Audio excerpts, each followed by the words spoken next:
E aí, tudo bem? Imagina você nos anos 80 lendo uma história com o Homem-Formiga na capa. Foi difícil achar uma que tivesse Homem-Formiga na capa, ele não saía muito nas capas, mas nessa aqui, olha ele aqui, ele está na mão do Capitão Marvel. E aí você vem para 2015, quando passou o filme Homem-Formiga. O que tem a ver? Você reconheceria esse personagem aqui nesse filme? Os coadjuvantes existem nessas HQs clássicas? A história tem a ver com a história do surgimento do Homem-Formiga? Bem-vindo ao HQ que eu li e o filme que eu vi. Antes da gente começar, dá uma ajuda aí pro canal. Já dá aquele like, já dá uma curtida pra... Você sabe que o conteúdo vai ser legal, que vai ter bastante informação. Dá aquela ajuda pra gente. Vou falar aqui do que eu lia de Homem-Formiga nos anos 80, ali, quando eu comecei a ler quadrinhos, mas eu preciso fazer um aposto rapidinho. Quando eu comecei a ler quadrinhos, o Hank Pym, que é o Homem-Formiga original, ele já tinha deixado de ser Homem-Formiga há muito tempo, também já tinha deixado de ser Gigante e também o Golias. Ele já tinha deixado todos esses codinomes para trás e ele há pouco tempo tinha assumido o nome de Jaqueta Amarela. As histórias dos Vingadores aqui no Brasil foram muito picotadas, muita coisa nem saiu por aqui. Para vocês terem uma ideia, entre a primeira aparição do Hank Pym como Jaqueta Amarela e a primeira participação do Scott Lang como Homem-Formiga ajudando os Vingadores nos Estados Unidos, se passaram 12 anos. Aqui no Brasil, 5 anos.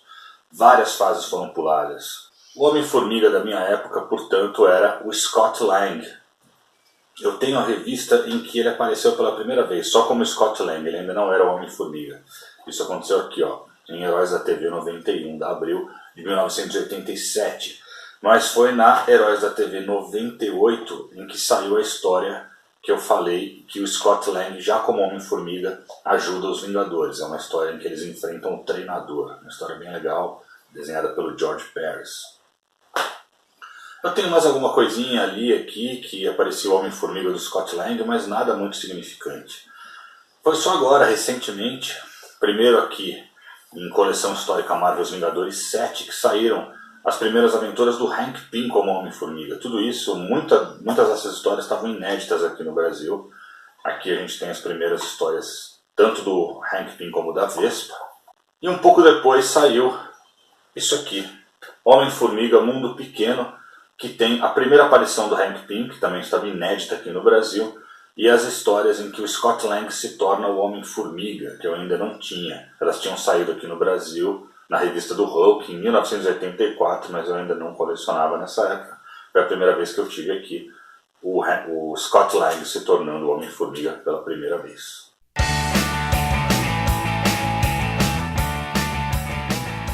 Já aviso que eu vou falar spoilers do filme, se você ainda não viu o filme Homem-Formiga. E só vou falar dos personagens que existem nas histórias em quadrinhos que foram criados antes do ano 2000. Vários personagens do filme não existem nas histórias em quadrinhos.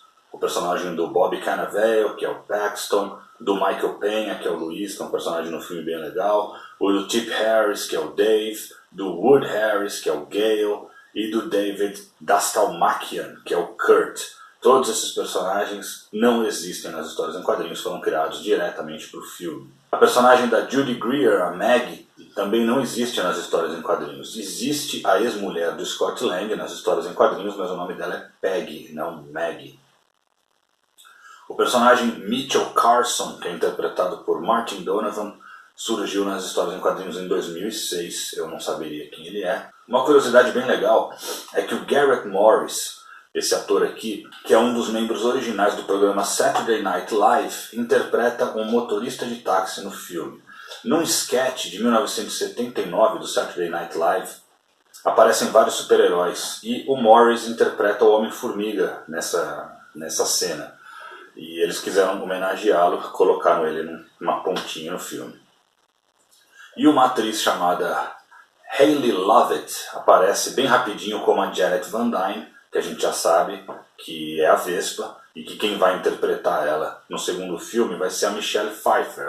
Ela apareceu bem rapidinho só para aparecer o rosto coberto. Nesse filme a Hayley Lovett não dá para ver muito bem quem é a Janet Van Dyne. No próximo filme a gente vai ver que é a Michelle Pfeiffer, então no próximo filme a gente fala da Janet Van Dyne e da Vespa original da Marvel. Eu já falei tudo sobre quem criou o Scott Lang, onde ele apareceu pela primeira vez, qual é a melhor edição nacional que tem a história da origem dele e como ele é retratado no cinema, no vídeo, a HQ que eu lia e o filme que eu vi, Capitão América Guerra Civil. O Falcão, o Soldado Invernal e o Howard Stark do John Slattery também aparecem no filme e eu já falei tudo sobre eles também nesse vídeo, Capitão América Guerra Civil. O Capitão América aparece na cena pós-créditos do filme Homem-Formiga e eu já falei tudo sobre ele no vídeo, a HQ que eu lia e o filme que eu vi, Homem-Aranha de Volta ao Lar. Vamos começar pela Hope Van Dyne, que é interpretada por Evangeline Lilly. A Hope Van Dyne nas histórias em quadrinhos apareceu pela primeira vez numa linha de quadrinhos conhecida como Marvel Comics 2, que era um futuro alternativo em que muitos dos filhos dos principais heróis da Marvel sucedem os seus pais e eles assumem os seus uniformes.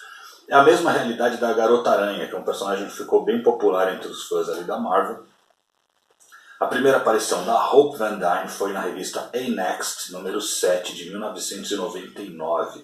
Ela foi criada por Tom DeFalco e Ron Frenz. Essa história nunca saiu aqui no Brasil. Nas histórias em quadrinhos, a Hope é filha do Hank Pym e da Janet Van Dyne nesse futuro alternativo. Ela é uma vilã chamada Red Queen, que quer se vingar dos Vingadores desse futuro, que esses Vingadores do futuro se chamam A-Next, porque ela acha que os Vingadores foram responsáveis pela morte dos seus pais. Enquanto no tempo presente da Marvel, Hank Pym e a Janet Van Dyne têm por volta de uns 30 anos, nos filmes eles são pessoas bem mais velhas, por volta dos seus 70 anos. A Hope é a filha do casal que, após a morte da Janet, briga com o pai, que trabalhava para a S.H.I.E.L.D. como Homem-Formiga nos anos 70 e 80. Ela está destinada a ser a Vespa no universo cinematográfico da Marvel.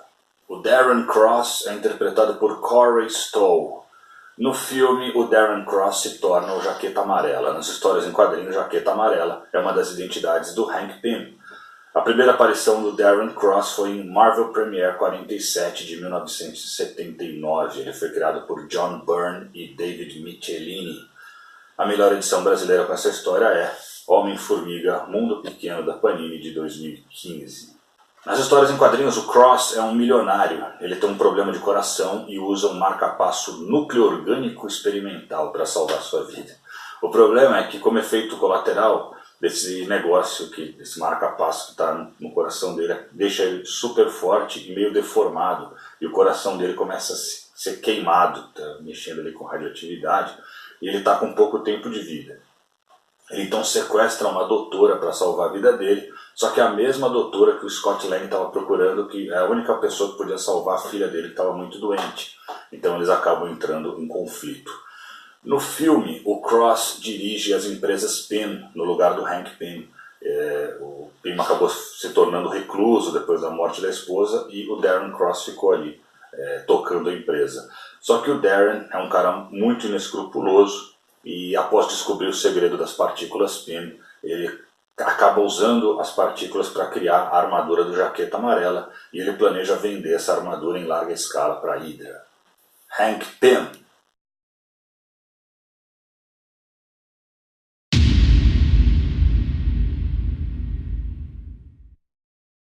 Hank Pym é interpretado pelo Michael Douglas, primeira aparição do Hank Pym, Tales to Astonish 27 de 1962, foi criado por Stan Lee, Larry Lieber e Jack Kirby. No Brasil já saiu 2 vezes em capa dura.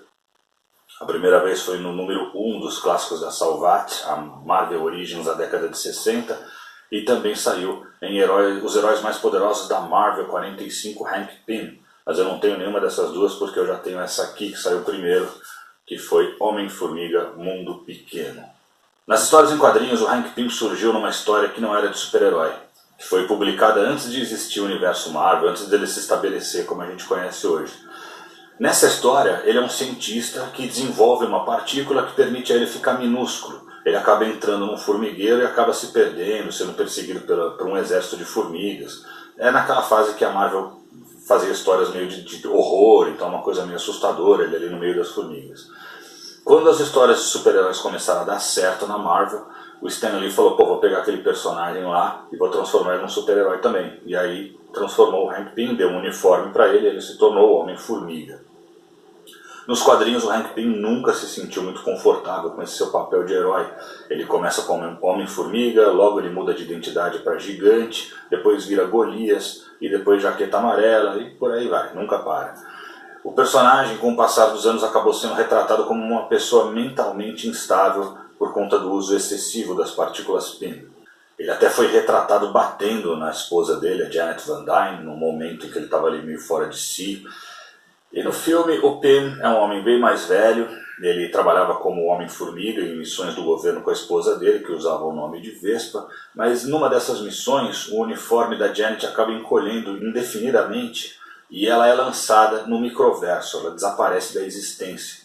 O Hank fica amargurado e deixa de ser o Homem-Formiga, mas quando ele precisa roubar os protótipos construídos por Darren Cross, ele resolve recrutar um ladrão, o Scott Lang, para vestir novamente o uniforme e cumprir a missão. A Peggy Carter é interpretada por Hayley Atwell. A primeira aparição mesmo da Peggy Carter foi num único quadrinho na Tales of Suspense 75 de 1966, mas na edição 77 a história com ela se desenrola. Ela foi criada por Stan Lee e Jack Kirby. Ambas as edições 75 e 77 da Tales of Suspense saíram na melhor qualidade no Brasil, na Biblioteca Histórica Marvel Capitão América número 1 da Panini de 2008. Tanto nas histórias em quadrinhos quanto no filme, a Peggy Carter é um interesse amoroso do Capitão América na Segunda Guerra Mundial. No cinema ela tem muito mais importância, ela é uma das fundadoras da S.H.I.E.L.D., se torna uma agente secreta após a suposta morte ali do Capitão. Nesse filme ela aparece como uma das diretoras da S.H.I.E.L.D. no fim dos anos 80, e no filme Capitão América Guerra Civil ela morre.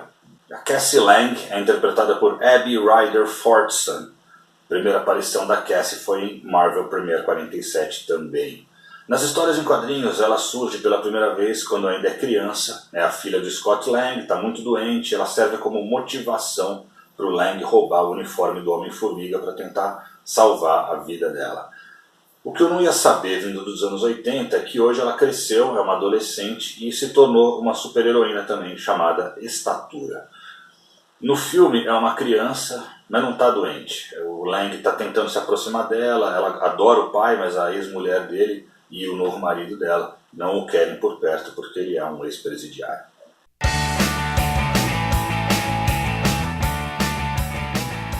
Scott Lang é um cara muito bom em roubar coisas, mas ele acaba sendo pego e vai para a cadeia. Quando ele sai, ele tenta levar uma vida normal para conseguir estar mais perto da filha dele, a Cassie, mas ele fraqueja e volta para o crime, tentando roubar o cofre de um tal de Hank Pym, mas ele só acha um uniforme estranho lá dentro. O Pym então diz ao Scott que ele precisa se tornar o novo Homem-Formiga e ajudar ele a roubar outro uniforme chamado Jaqueta Amarela, do vilão que hoje controla sua empresa, o Darren Cross. Nos quadrinhos, o Scott Lang também é um ex-presidiário, mas ele trabalha para as indústrias Stark. Quando a filha dele fica muito doente, ele vê que a única especialista que pode salvar ela foi raptada pelo Darren Cross, ele resolve salvá-la e decide roubar o uniforme de Homem-Formiga do Hank Pym. Após resgatar a doutora e salvar sua filha, o Scott tem o seu valor reconhecido pelo Pym, que o deixa ficar com o uniforme e se tornar o novo Homem-Formiga. Nos quadrinhos, o Hank Pym é membro fundador dos Vingadores e é responsável pela criação do Ultron. No filme, o Hank é bem mais velho e nunca foi um Vingador. O Pym no filme não gosta do Tony Stark, que foi responsável pela criação do Ultron no cinema. O Jaqueta Amarela, esse nome Jaqueta Amarela, que é o nome do vilão do filme, é uma má tradução. O nome do personagem em inglês é Yellow Jacket, mas esse é o nome de um animal, que aqui no Brasil é chamado de Vespa Americana. O J.P. Martins, que é aquele polêmico editor e tradutor que cuidou dos heróis Marvel na Abril nos anos 70 e início dos anos 80, queria dar ao personagem o nome de Zangão, mas não deixaram. Optaram pela tradução literal Jaqueta Amarela, que é meio ridícula, não tem muito a ver, mas Zangão, concordo que também seria estranho. É uma tarefa bem ingrata de vez em quando traduzir o nome desses personagens por aqui.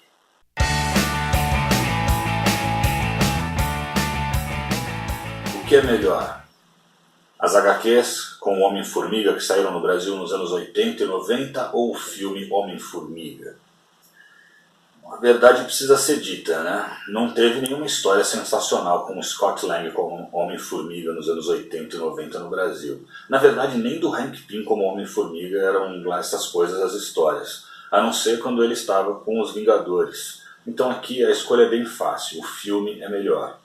É divertido, torna o personagem bem mais interessante, tem um outro espírito as histórias, eram umas coisas bem mais sérias aqui são bem mais leves e engraçadas. Quando eu soube que o Hank Pym ia ser um homem bem mais velho e não ia ser o criador do Ultron, eu não gostei nada disso. Assim. Porque eu sou um cara que gosta do material fonte, então descaracterizar muitas vezes me deixa um pouco... E eu ainda não gosto muito dessa ideia. Eu já me acostumei ao fato dele ser mais velho e ter passado o manto pro Lang. Isso faz mais sentido no filme. Mas ele não ter criado, ou pelo menos ele não ter participado de nenhuma forma da criação do Ultron, isso é um negócio que eu não consegui engolir até hoje.